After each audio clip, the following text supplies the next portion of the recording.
Greetings, all you magnificent beings, and welcome to Soul Empowerment. This is episode 26, I believe, and today we're talking about the true cost of safety. What do you think about when you hear the word safety? I love this question. Do you think about hard hats and steel cap boots, masks and protective clothing, or do you think of something else? Or does it have a different meaning for you altogether? Today in Soul Empowerment, we're going to talk about this concept of safety and all the different ways that it impacts us and why, maybe safety is good for us in some ways and maybe it's not so good for us in other ways. So I'm just going to introduce myself. My name is David McLeod. I am your life mastery coach, and I'm one of the founders of this program. I'm also an author. You can see my books behind me there. That's A Life to Die For over there. And then this series of books over here is the complete guide to the Wellness Universe, complete guide to self-care. And I've participated in all 4 volumes, so I'm excited about that. And they've all turned into bestsellers. So anyway, that's me. Thank you for joining us. And I'm going to pass it over to Nancy, who's on my clockwise position. Hi, Nancy. Hi, I'm thankful to be on the show today.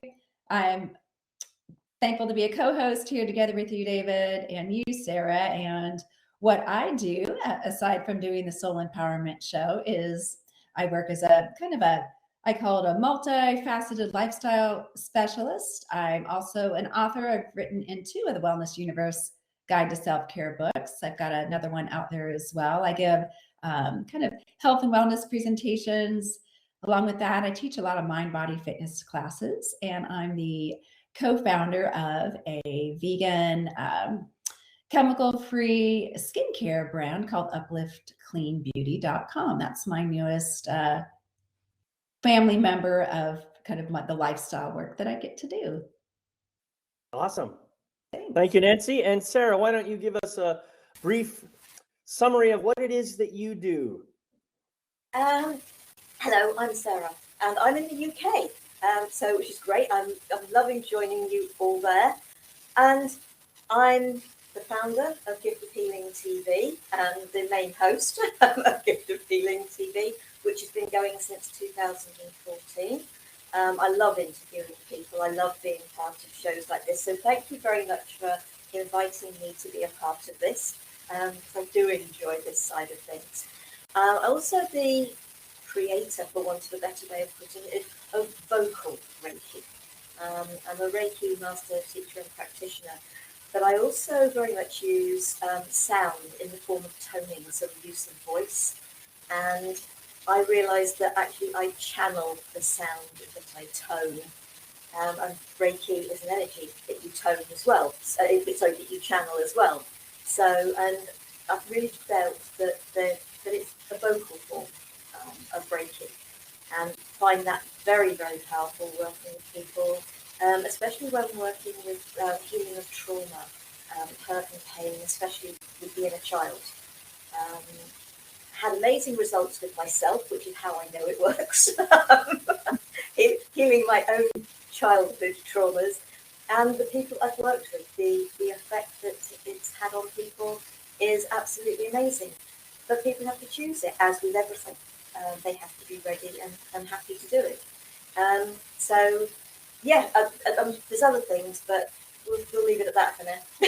That's quite enough. Great. Well, thank you, Sarah, and I'm so glad that you've been able to join us and become part of the team. That's really awesome. And so I just want to honor the people who have showed up on the live presentation. I see a couple of folks there. Just to let you know, if you have a question or a comment or anything that you'd like to share, really, feel free to post that in the chat there. And if you can't see the chat right now, there should be a link at the top called Public Chat. If you click on that, that should open up the panel, and you should then be able to see a thing at the bottom for typing whatever you like to type. And we will do our best to accommodate your comments and questions as we progress. I've already shared the basic topic. So let's just dive right in, everybody. When you hear the word safety, what does that bring up for you? And Sarah, by the way, I want to thank you for writing up our write-up today. I mean, that was really good. I like that. So, yeah. My pleasure. So do you want me to start then? Sure. Why not? What do I think of when I think of safety? Yes, as in the write-up, yes, it's definitely the hard hats and bits and pieces. But I suppose the other aspect of that, for me, is what our mind and our ego does. It tries to keep us safe. That, for me, is its first role. That was the role it was given when we were born, to keep us safe. When you learn, you touch something hot. No, that's not good. It's that protection. It's that self-preservation. It is that keeping you safe from things that can harm you. Yet we all still get in cars and drive them around. And yeah, that's been called. I've heard it called a lethal weapon, which obviously it can be. So, how far do we take the safety thing? Those of you watching, have you got something in particular that you think of as being something that keeps you safe? Or should something be put in place to keep us safer? Whose responsibility is our safety? Well, that's going to be probably the number one question that we're going to be answering, isn't it? Mm-hmm. So Nancy, what does that bring up for you, this notion of safety? It really brought up a lot. Initially, back in the day, before I was really working on my own journey, I would look outside of me for people, things, and energy to keep me safe. My safety is dependent on the location I live or the people I'm around. I didn't bring the equation of acquiring the interpersonal skills or the tools to really know who I was to keep my own safe. So my relationship with safety now today is really doing that deeper work of cultivating my inner, I don't know what's the word, inner scale that I know when I feel balanced, in flow, lighter, that's a safe feeling versus maybe feeling tense or stressed or resistant is unsafe. So I kind of gauge my safety based on my inner meter versus, obviously there's some external things based on feeling safe based on where I live, where I'm going, the car I'm driving, if I'm eating food or whatnot. So that's kind of how I began to view our area of discussion today. Yeah, what's interesting to me, I think I've done quite a few articles and posts and different presentations about this notion of safety. And I don't know if you noticed, I threw in a little subtle suggestion in our image for this one. I've got that triangular shape that is a complete optical illusion within there, substituting for the letter A in safety. And the reason I did that is because, in my mind, safety really is an illusion. The idea of safety is just something that we create in order to pretend that we are somehow secure. And think about all the ways that we have safety kind of pushed onto us in our world today. Mm-hmm. I mean, we're antiseptic in so many ways. We have all these, rules about washing your hands, and now it's not enough to wash your hands. You have to wash your hands multiple times a day. And not only is it not enough to wash your hands multiple times a day, but you have to use this special formula to wash your hands to make sure that there's no bacteria. I mean, we have become so afraid of these invisible things that are around us that we simply cower at the thought of virus or bacteria. Even though most of them are pretty harmless, and in fact, many of them are quite beneficial to us. So, and in fact, it reminds me of a comedy bit that I saw George Carlin do, where he was talking about how the extent to which we have taken this sense of what's the word I want to use? Sanitation, if you like.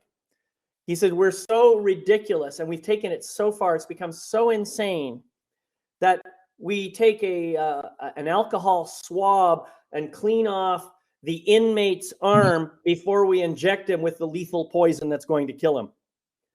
You know, it's so ridiculous. And you know, when I heard that, I thought, is that really true? And I went and did some research, and it is true. That's precisely what happens. You know, it's just protocol. We just do it.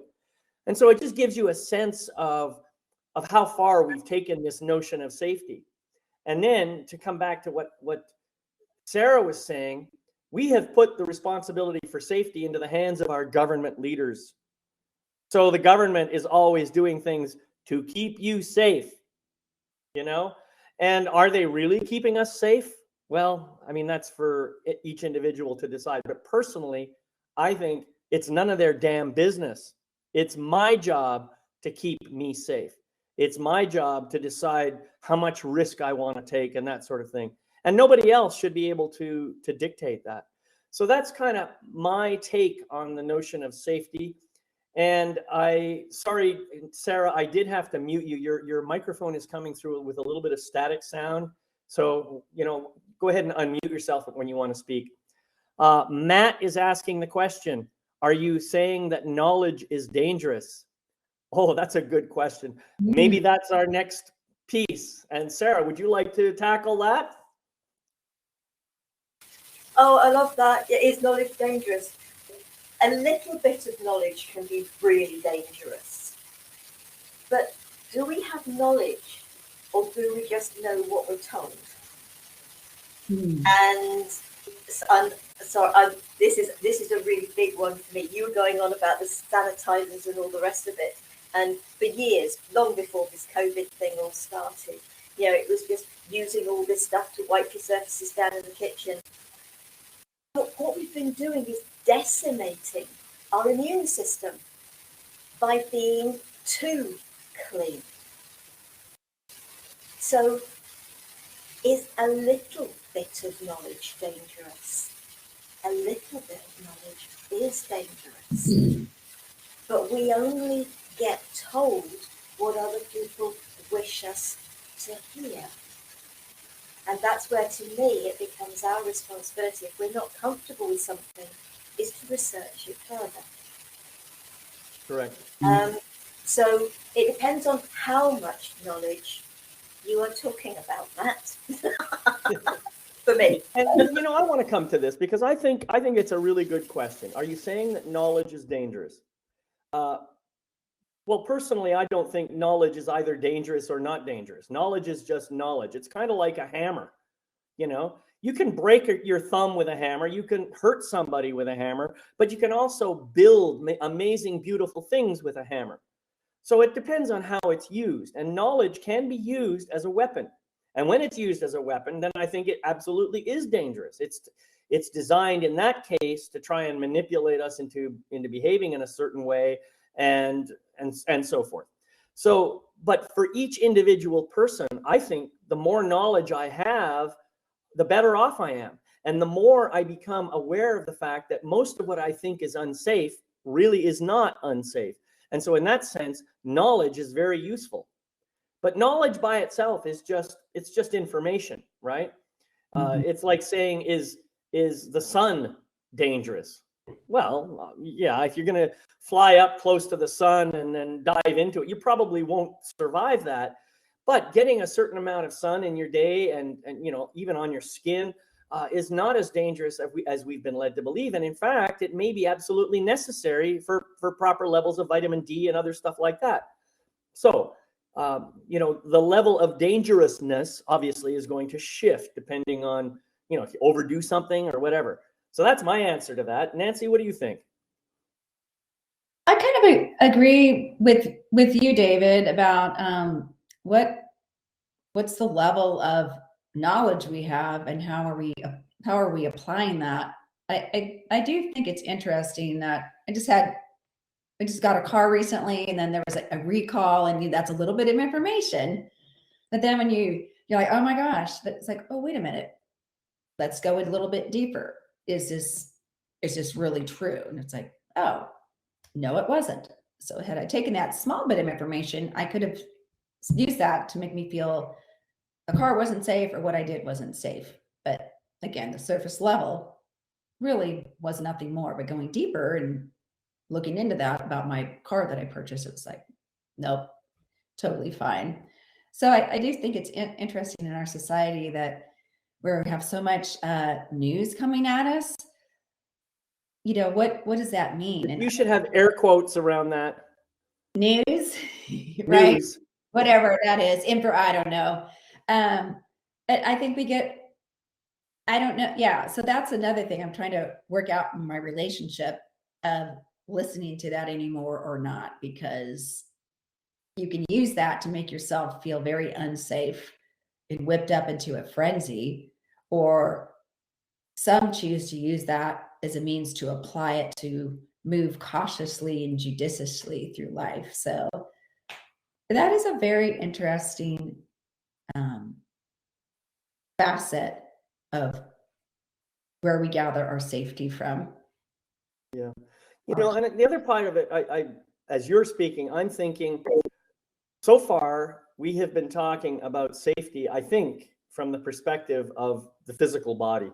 Mm-hmm. And, you know, you could say that certain things are going to be dangerous to the physical body, but am I my physical body? Well, I personally don't think I am. I think I am a divine, magnificent spiritual being of light and love. And I've shared this many, many times before, who happens to be enjoying a physical experience or a human experience on the physical plane. And I believe that's true for all humans and possibly for all other life forms, you know? So when you look at things that way, if you can imagine yourself to be a spiritual being having a human experience, then safety now takes on a different point of view, or a different perspective, if you like. If I'm safe in my spirit, does it matter whether I'm safe in my body?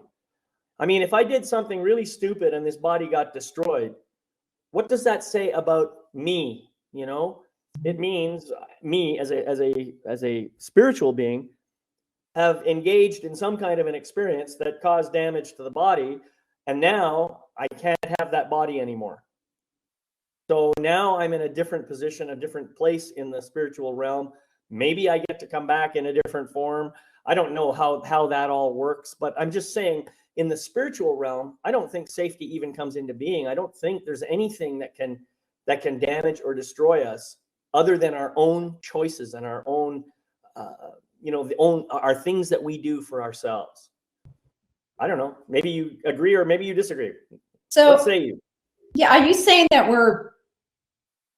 are you thinking that maybe because we're this deeply spiritual beings that we're already born with that energy of safety, and as we go through life, we take in information, news that counter, and we message ourselves that this is safe, this isn't safe, and we try to posture our physical body and internal body? Well, I don't think that's quite what I was saying, but I do think that most people, most humans, identify with their physical body. Yes. When they say I, they are referring to this physicalness right here. And they don't realize that they're making that distinction between that and the true essence of who they are. So the notion of safety then typically is being applied to this physical body. And I think, Sarah, you mentioned at the beginning about the ego mind and how the ego's purpose is to keep us safe. And I agree with that 100%. And you have to bear in mind that the ego comes about as a result of, the so-called reptilian mind, which sees danger pretty much around the corner and is always looking out for the tiger or the lion or something that's about to just chop our head off. And it imagines that happening far more often than it really happens in our real life. So more often than not, the things that we are being told are dangerous to us by our ego minds are mostly imaginary things that the ego mind is just, it's basically, here's the way I think of it. It's kind of a pattern matching machine. It says, oh, these circumstances happened back then in the past, and when that happened, this other thing happened and it was bad. Therefore, this new situation is going to be bad. And that's kind of how the ego mind operates. It says, watch out, all these things are converging and you're about to, something bad's going to happen to you. That's kind of what happens. And so we get caught up in believing what the ego mind has to say, when in fact, most of the time, it's all based on just imaginary theories about stuff, you know? So I think that's what I'm saying about safety. That's interesting. Yeah, to me, life is for living. That's what we're here for. Our soul, our spirit, whatever you wish to refer to it as, has come here to have the experiences of the lifetime we've chosen. Whether you like that terminology or not, that is from my belief. And I really do. And so, yes, as I said earlier, I really do feel the mind's ego's first and foremost role for us when we're very young is to help us to learn what is very unsafe and what's okay. And you go touching something hot, something sharp, you're going to get hurt. Sort of. So, and those are life lessons that are really worth having. Now, okay, I got to the stage where, you know what? Life is for living, and I am going to start experiencing. And one of those very first things that I did was an abseil off the water tower locally. To which my mother's reaction was, "You can't go doing that." She's like, "That was her ego mind kicking in for me." I'm sorry, what was it you were going to do? An abseil. Oh, okay. So he's one of these kite things that you're going to do? No. People abseil down rocks. They abseil down buildings. So you come down on a rope, but it's not a bungee jump because that's. Oh, I see. Okay, got it. I would never, ever do a bungee jump. I've done some mad things, but that I wouldn't do. The abseil. I've walked with wolves. I've flown in a helicopter. I know you've done the same, David, but this is just a sort of one-off. I've wing walked. I've actually said, I am going to start living my life. I am going to start having experiences, even if they scare me a bit. Because that for me, and have you ever had that thought, oh, I'd love to do that. So maybe you've been listening to some of the things I've said I've done, and it's, oh, I'd love to do that. What's kicked in your mind? What's kicked in your head? But what about this? What about that? What about that? And you've talked yourself out of it before you even started really thinking about it. And to me, that is what we're talking about. The true cost of safety is preventing us from living and experiencing. And that's what we need to do. Go for it. So you kind of become, I guess, a prisoner of your fear. Although you might not say to yourself, "I'm afraid," you might only say to yourself, "I want to be safe." But those are it's just a word game that you're playing in your mind. If you say, "I want to be safe," what you're really saying is, "I am afraid." And when I'm afraid, then I kind of clam up. I don't do things. I don't reach out. I stay in my comfort zone. And I kind of hold myself in this prison. Yeah. And that's what I think you're talking about there, Sarah. Is that right? Yeah, absolutely. And I remember when I did a zip wire, my immediate reaction, climbing up, getting all suited up, everything was fine because I'd already done the abseil several years before. And so I really wasn't worried about it. Got to have to step off the edge. And I really had to force myself. The butterflies in my stomach. And it was over the sea. So even if it had failed, I was going to be falling into the sea. It's not as if I was going to crash onto land. Right. But yeah, fear it's the ego mind. You've got to stay safe. Yeah, but I've also got to live. So help me to do it. That's right. Yeah, that's great. And Nancy, have you done any kind of crazy things like that? Well, I shouldn't call them crazy, but things that some people might think of as crazy. I would say we do a lot of hiking and climbing up and down rocks, which there is definitely an amount of potential for physical danger if you fall, climbing up really high. So yeah. So again, you hear that little voice in your head saying, wait a minute, are you sure you should do this? Why don't you just stay there? You're fine. And at that point, you can choose to listen to that saying, oh yeah, that's right. Or screw that. I'm going to do it anyway. Yeah, I think that voice of quote fear or the ego mind, I think that is definitely a everyday presence in most of us. And we have the choice to just follow that and think that that's real, or pause and ask ourselves what's the real truth, or what's, like you said, get to the root cause of if we're not living our life fully when we're aware of that. So yeah, most of the time, I mean, there have been a time or two, but for the most part, pushing past that fear, that little voice that says, are you sure?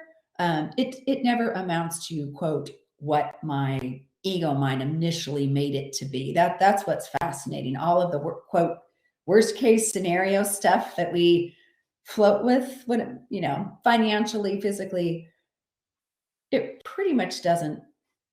It does, some of it does, but for the most part, it doesn't. And how much life are we not doing as a result of staying safe? That's a really good point. I mean, if you think about your life, how many times have you ever engaged or found yourself in the worst possible situation? Not very often. It doesn't happen nearly as often as the ego mind imagines it's going to happen. I think we've all been in scary situations from time to time. And, I'm sure we can all think of them. Car crash, I don't know, losing a job at the height of a depression or something like that. All these things can have a negative impact on the way we feel, for sure. Mm-hmm. But I've looked at my own life, and I think about all the things in my life that have gone wrong, so to speak. Mm-hmm. And how many times I've lost a job, how many times I have been without money, how many times, I was worried about stuff. The amazing thing is the universe has always provided for me. I've never been hungry. I've never been forced to sleep outside or in a street or any of that stuff.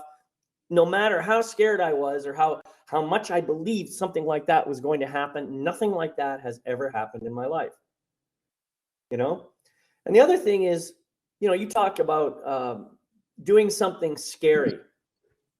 I can remember, I had a car accident in 2013 in which it was my fault. I fell asleep on the road on a freeway doing 65 miles an hour and ended up basically flying through the trees off the side of the freeway. When I kind of came to and realized that was happening, it would have been so easy to start panicking and screaming, oh my God, but that didn't happen. Instead, I heard this voice that just kind of said really loudly to me, relax. And that's what I did. I said, it was like I had all kinds of time, there was all the time in the world. So I was sitting there thinking, what are my choices here? Yeah, I could take control of that wheel and I can actually try and control this car to a stop. Well, that might not work so well because I can't really see where I'm going. Or I could just kind of relax. And there was no third or. I thought maybe I'll just relax here and see what happens. All of that happened in the space of like a 1/10 of a second or something. But it seemed like I had all the time in the world to think about it. And just relaxing and then allowing the car to come to rest and not even worrying about, what was going to happen to me or anything. It turned out that crash had the potential, it had the potential to kill me for sure. Mm-hmm. And because I got out of the car and I saw that it had passed through between these two oak trees. And these oak trees were only about 6 feet apart. And not only that, there was like, a strip of bark off both of those trees on the inside, about 5 feet up from the ground. So I knew I had flown between these two trees, and they were just magically there in a perfect position to slow me down and bring me to a stop. If I'd have been 1 inch either side, I would have hit one of the trees and I would have careened side. Who knows what would have happened then? But what's interesting is that I felt no fear at all during the experience.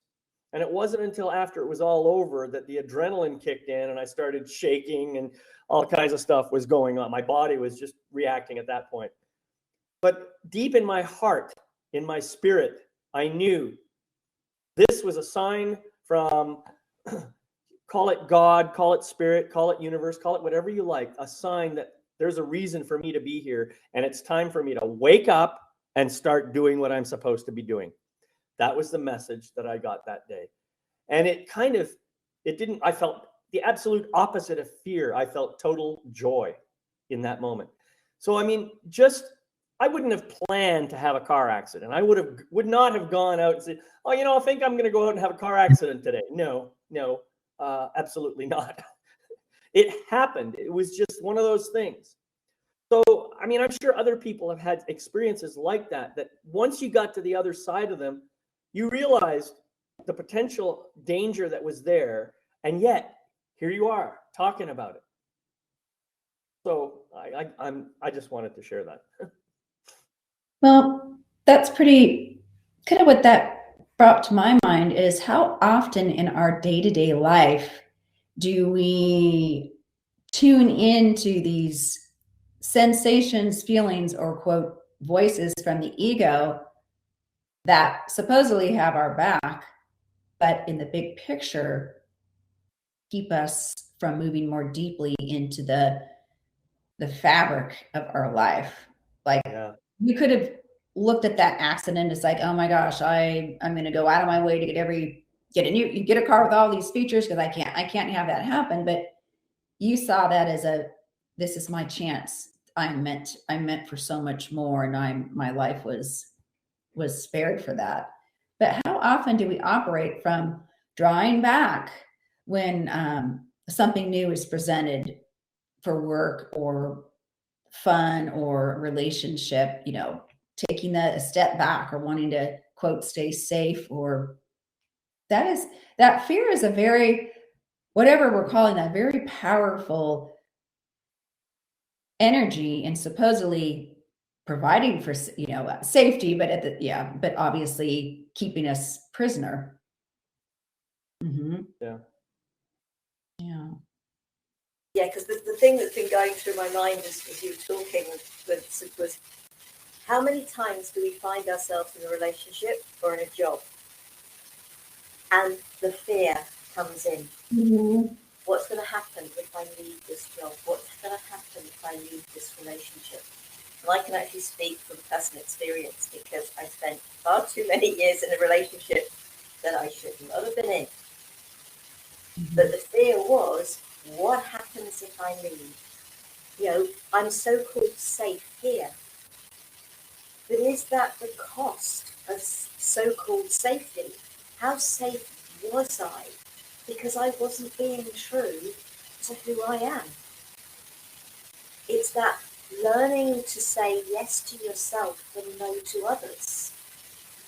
But of course your mind, ego, no, you say yes to everybody else, you do what everybody else wants you to do, that will keep you safe, that will keep people liking you, loving you, etc., etc. The minute you start saying no, they won't like you, they won't want to know you, it is that safety of being a people pleaser, which I spent nearly 40 years being. Mm-hmm. And it was, boy, and I had enough of that. But it took a wake-up call. Now, the one thing your brain doesn't tend to do is, oh, you're going to the dentist, you're going to end up with a broken jaw. Which is exactly what happened. So wouldn't have gone into fear mode over that, but that was the outcome. With 6 months of pain and sleepless nights, which was why the result at the end of the marriage, because I couldn't cope with it anymore. Right. But the mind, what happens if I leave? Am I going to get kicked out of the house? Where am I going to live? Where? Just saying, do you know what? I've had enough. I can't do this anymore. It doesn't matter what's going on in my head. I have just got to take the bull by the horns, as the saying goes. And being a Tory, and that's probably quite apt for me. And just go with it. Take control of your life. And I don't know about other people there who've actually done that. It's never as bad as the mind, the ego, or whatever you want to call it, makes it out to be. Because it all happened. It wasn't fun for my ex, obviously, but it all happened quite amicably, actually.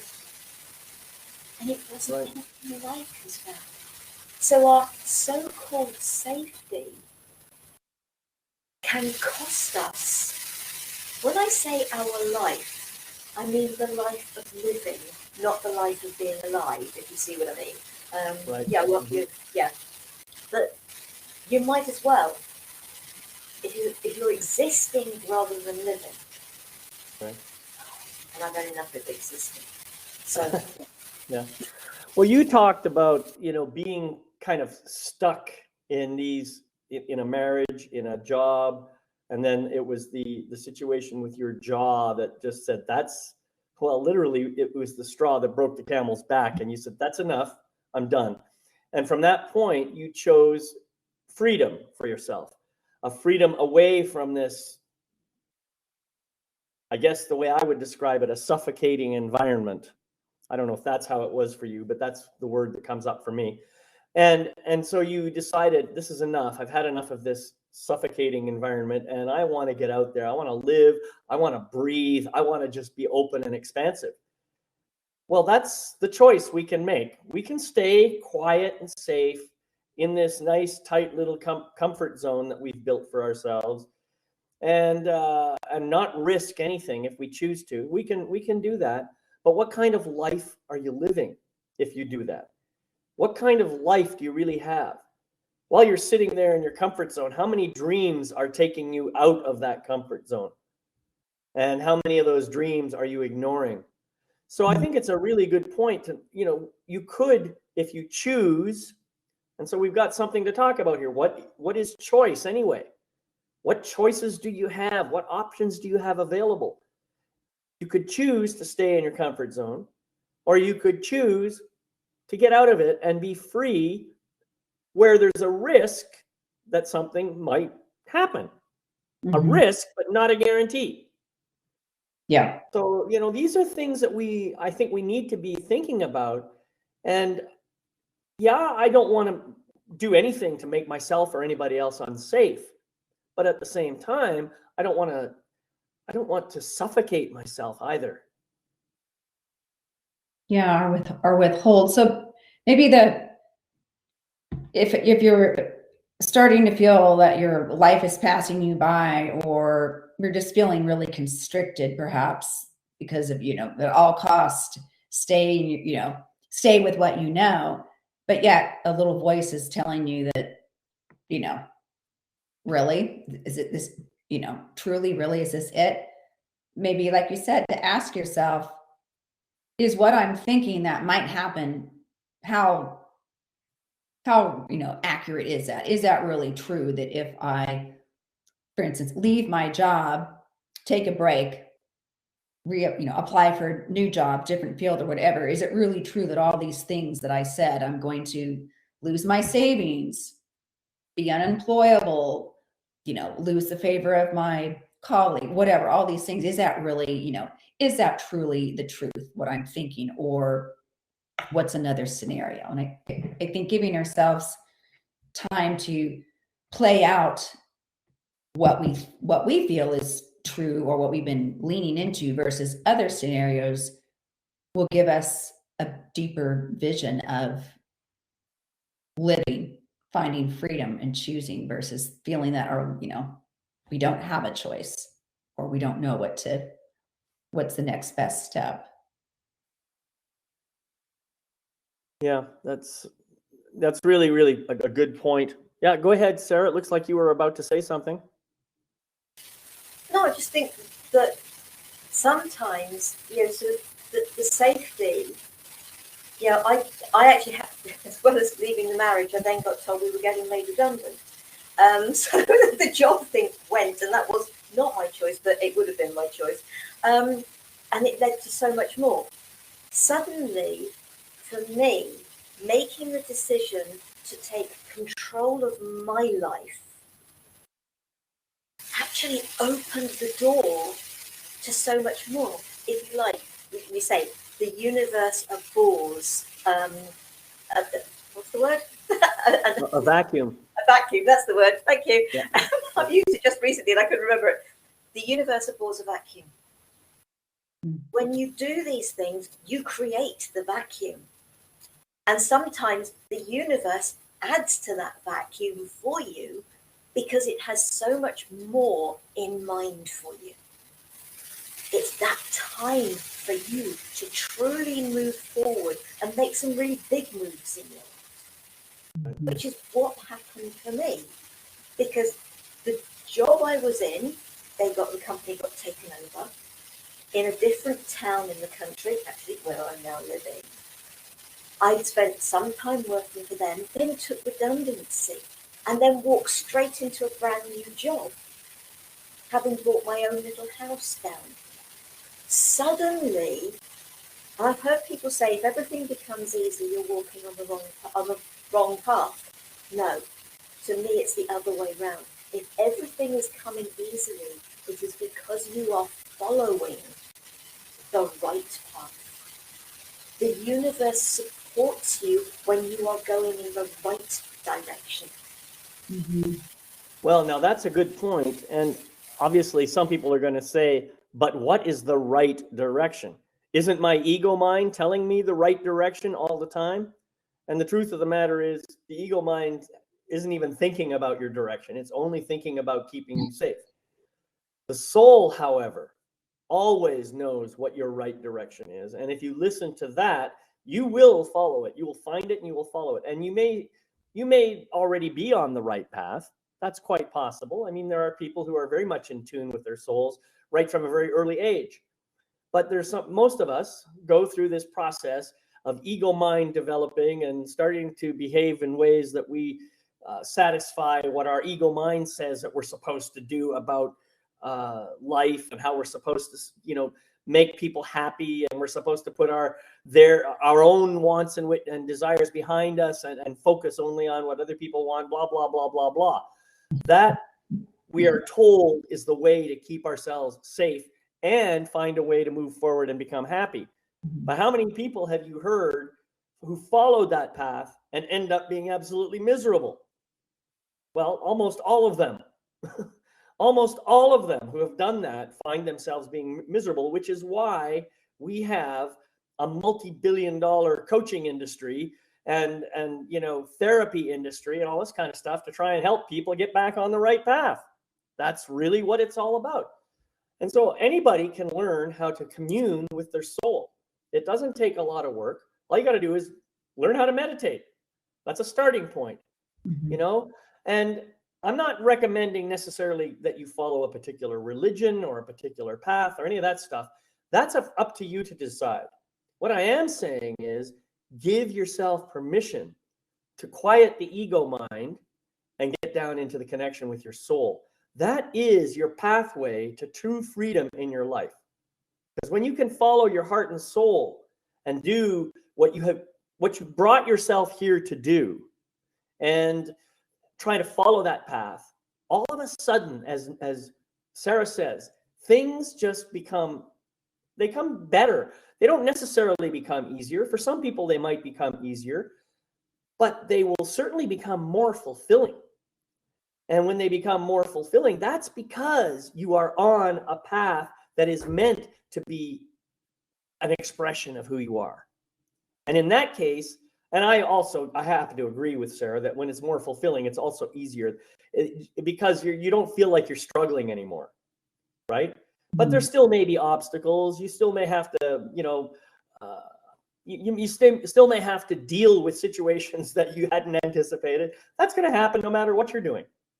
But if you're doing it from your heart rather than from your mind, I think you're going to have a much greater sense of joy and fulfillment when you do it. Yeah. I think any of the learning I've received from being coached or mentored is release from your mind, the thoughts, and move down into your heart. That's where the truth lies. That's right. When you follow that, things will move in a way that you're aligned with, and or maybe not feeling so resistant with. Yeah. Oh, Yep. I'm just reading Matt's question. Yeah.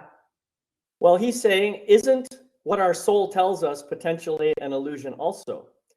Just a different illusion than our fears? That's a great question, actually. Mm-hmm. I really like that because, Matt, I think you're absolutely right. I think on some level, as we do more personal growth work, our ego mind gets really smart, and it might pretend to be that soul, and it might be the voice that we're listening to.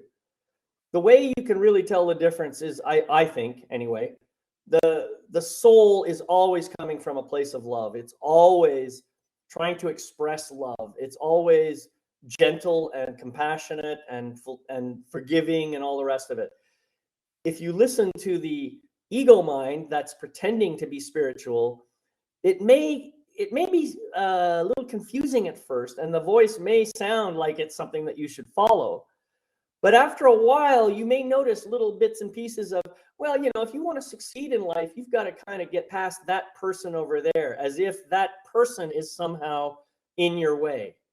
So the ego mind's tendency to be spiritual is usually fraught with judgment and fear-based thinking and other stuff like that. It may not be real easy to spot initially, but I think that's where the difference comes in. At least that's been my experience. How do you ladies feel about that? That's a good perspective. I mean, I haven't really.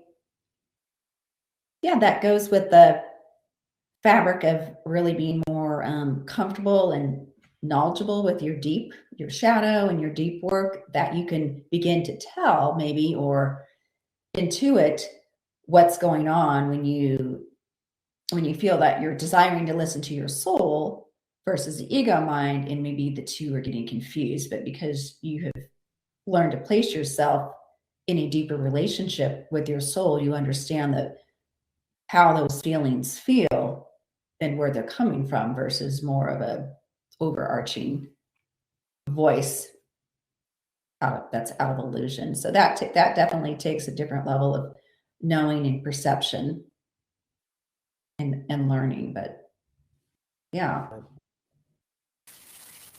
life's an illusion. the reality is our soul. Life is an illusion. It's here for us to experience. So soul tells us potentially an illusion also.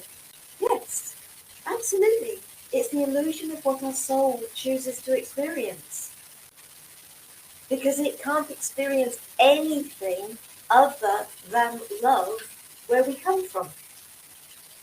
That is the only experience it has.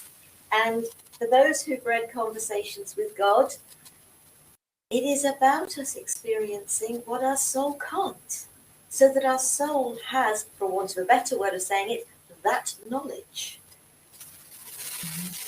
Right. How can you know love if you don't know hate? How can you know heat if you don't know cold? Etc., etc., etc. This is the illusion.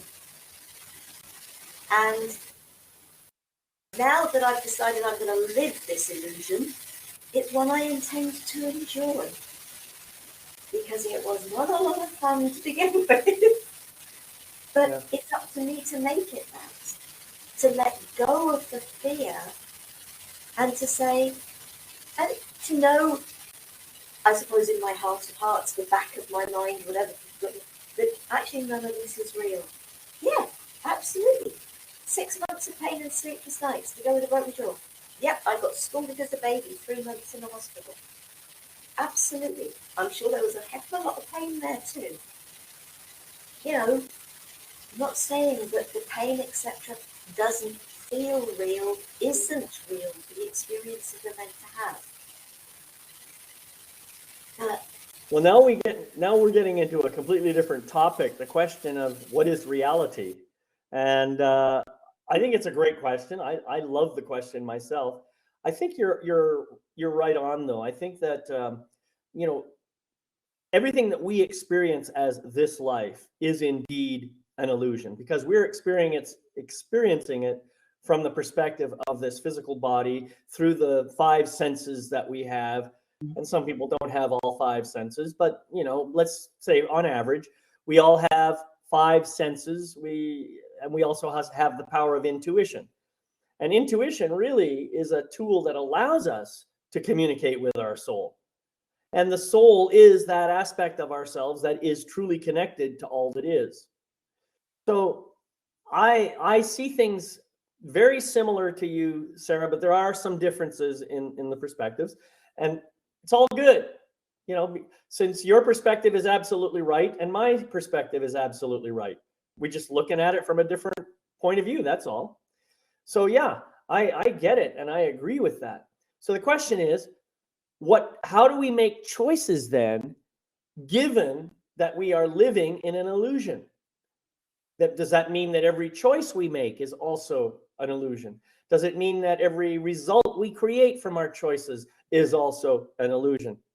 You know, this is a powerful question, and I think something that each of us has to spend time meditating on for ourselves. I know. I'm speechless. I'd say talking about illusion is to a certain degree taking us away from the safety. Because actually, if everything is an illusion, we haven't got to worry about being safe. Exactly right. But we have taken on this physical form to have the experiences that it can give us. And that includes those things that you drop on your foot and really hurt. You know, those things that could fall on your head and kill you. Because a friend of mine's been cutting branches out of trees. Gratefully, nothing's landed on his head, just on his clogs. So seriously thinking about it, yes, you get into a car and its brakes fail, or you fall asleep at the wheel. You know, there's the potential for harm, real harm, in the form we've taken and the experiences we've chosen to have. And physical harm, emotional harm, mental harm. There are many different types of harm and hurt, which is how we end up with things like post-traumatic stress, etc., and depression and anxiety. Yes, they are all part of the illusion of this life, but they are all very real while we are living through them. And I think it's realizing that, yeah, the illusion thing is there, but this all feels very real. This wall feels very real. It's an illusion, but it doesn't feel like one. If I hit my head against it, it's gonna hurt. Right. Well, I mean, wasn't it Einstein who said that all of life is a total illusion, albeit a very persistent one? Now, I've paraphrased. I don't think those are the exact words, but yeah, and many teachers have shared that idea with us. We're living a dream, is what some people say, and you know, there's a dream within a dream kind of phenomenon happening here. So I think you're quite right.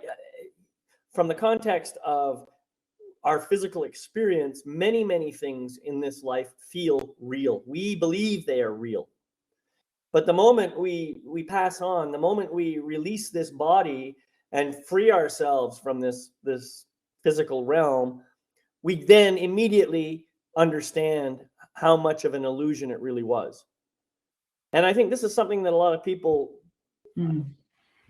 our scientifically oriented world right now tends to downplay this idea of an afterlife, or even a before life. I kind of think if there's an afterlife, there has to be a before life. But the idea being that life is just an ongoing continuum. I mean, it's just all that is expressing itself in multiple different forms, and so it's kind of like the what do they call it? The zero energy field in physics, where they talk about particles that pop into existence briefly and then they disappear. They're gone again. And that's kind of, if you think about our life in the grand scheme of things, that's what we are. We're little particles that pop up into existence for a while, and then we disappear and we re-merge into the energy field, into the consciousness field, whatever you want to call it.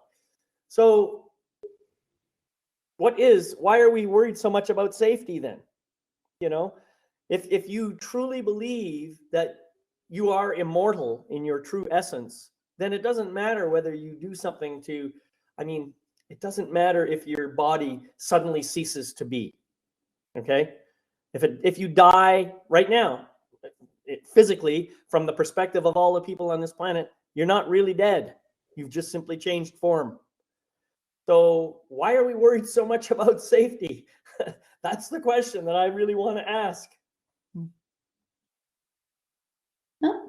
In part due to how we were raised, the messages we learned from our parents as young children, or what society that lays out a set, like you said, a set thing of conditions or postures or things that do this and you'll live well and safely. Do that and you won't.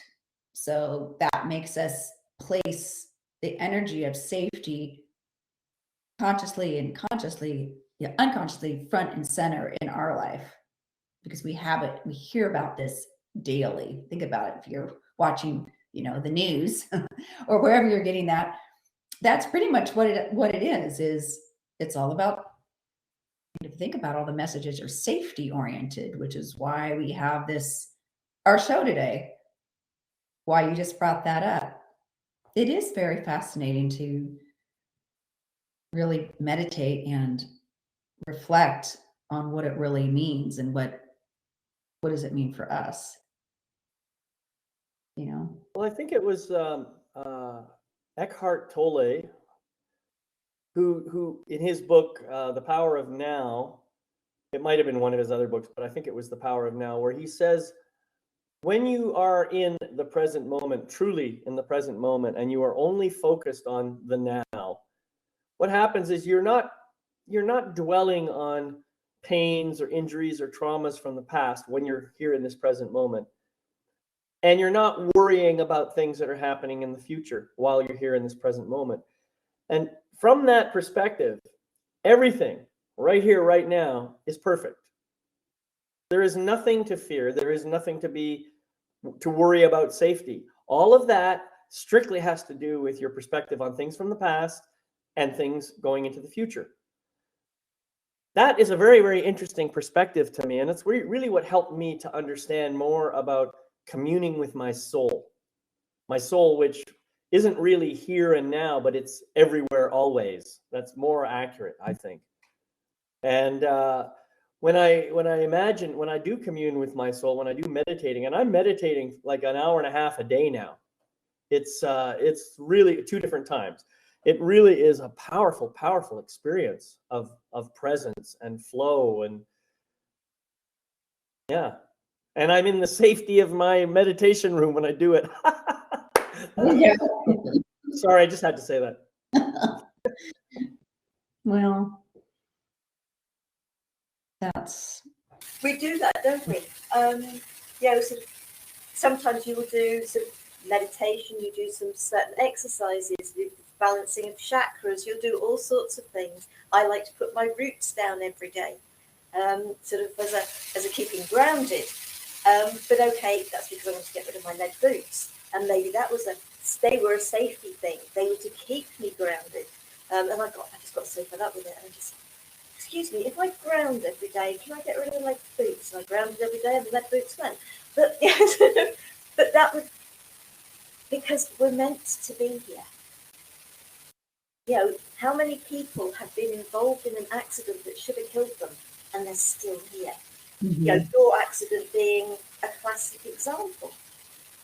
How many people have been involved in an accident they should have walked away from and they died?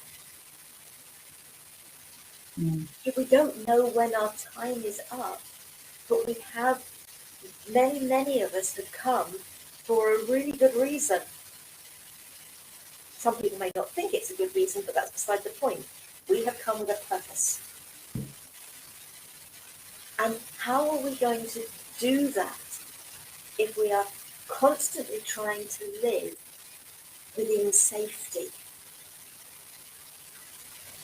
For me, the cost of safety is not to live, is not to experience, is not to grow. It is to stay stuck in what we were taught and what we witnessed as the way of life as children. And our life can be so much more than that. If we have the courage to say, my life is going to be different. And I get it. It's not easy. It took a lot. But when you do it and you realise that actually it was never as difficult as the mind made out it was going to be, those imaginings that went on, so how safe do you want to be? I like that, asking the question, so putting it in your hands. What is the cost of my choice or my conscious or unconscious decision to stay in place versus doing? What is the cost? Maybe if you could look at it that way, you can begin to unpack and gain a little bit more open space and options versus just staying centered and focused on, quote, safety. I like that. Just asking yourself a question. What's the cost of this? What am I receiving? What am I walking away from? What's the truth? That could be give you a lot of freedom and choice just by that question. Beautiful. Well, we've been going for just over an hour now, and I'd like to be respectful of time. Do either of you have anything more to say? I mean, Sarah, your final thing there was really quite beautiful. I thought a great place to end, and thank you, Sarah, Nancy, for offering that question as a reminder. But is there anything else that either of you have to say before I close it out? No. All right. Well, I want to thank you all for joining us here on the live presentation, and thank you for your questions and your comments. They do help to move our conversation forward. I really appreciate it. We are going to be back, I guess, next month, and it will probably be the same date, March 9th, because this is a 28-day month. And we will have another amazing topic for you, so I hope you'll join us and bring your comments and questions. So meanwhile, much love and light to all of you for being here, and blessings on your continuing journey.